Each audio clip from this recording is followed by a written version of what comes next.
So first, of course, kailangan nyo munang i-download yung app ng Philippine Airlines.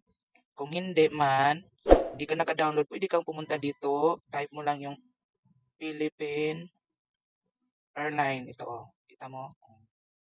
Tapos, click mo dito. Oh. So, pwede ka dyan. Pero since mayroon na akong app, naka-download na ako, so dito na ako sa app ng Philippine Airline.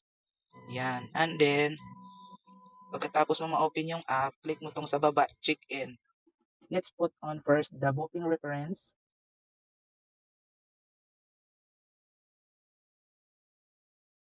And then the last name of the passenger. And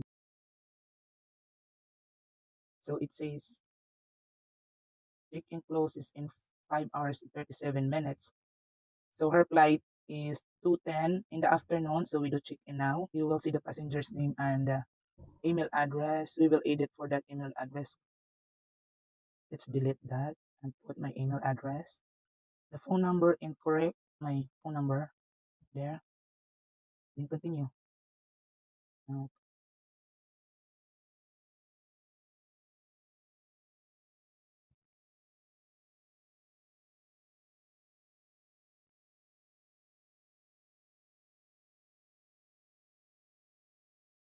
why it says like that?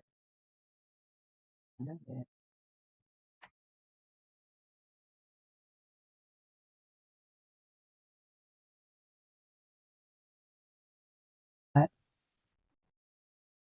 Tacloban to Manila, November 30, check-in. The email address is wrong. Let's put my email address. And then we just leave it that number dahil nung nilalagay ko yung number ko dyan nung una, ayaw tanggapin. So let's continue. So it says, are your bags safe for takeoff? Dangerous goods.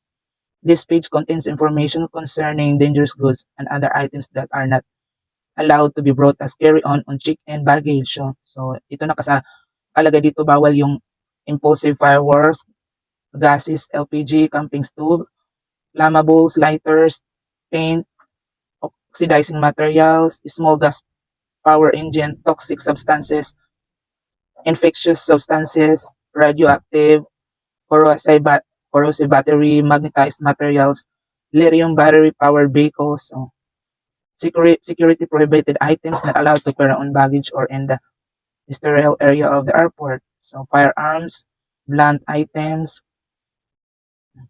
unless required for mobility aid or except monopod tripod.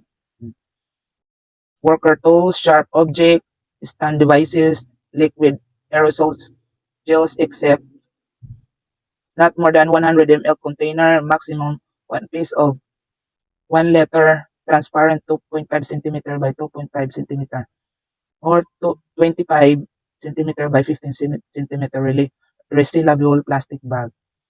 Lithium reminders not allowed for check-in baggage. Non-rechargeable lithium or ordinary battery. So yan.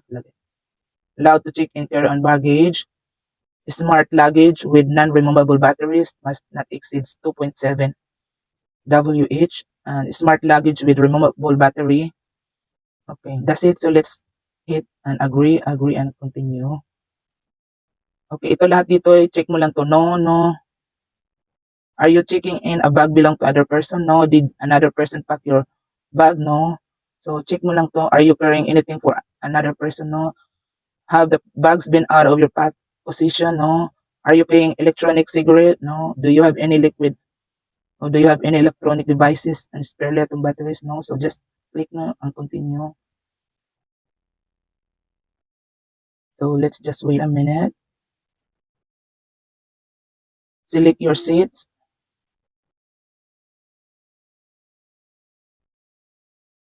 Oh, okay. You are checked in. We wish you a pleasant flight. Boarding time 13:40. Okay. So let's do screenshot and then click this view boarding pass. There you go. Screenshot natin yan. On time. 57 B. Oh, send the boarding pass. So, send ko yung format. Pwede rin.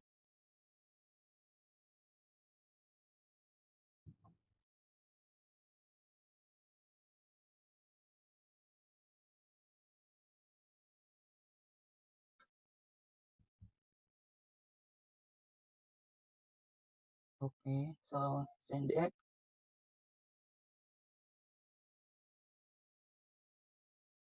Yes, send ko na siya. And then, isend ko rin sa messenger niya yung boarding pass niya. Usually kasi sa Facebook lang yung communication ng client. So, send ko rin yung boarding pass. Yan. So, ito na yung boarding pass niya. Scan na lang niya yan. Ganyan. Yes.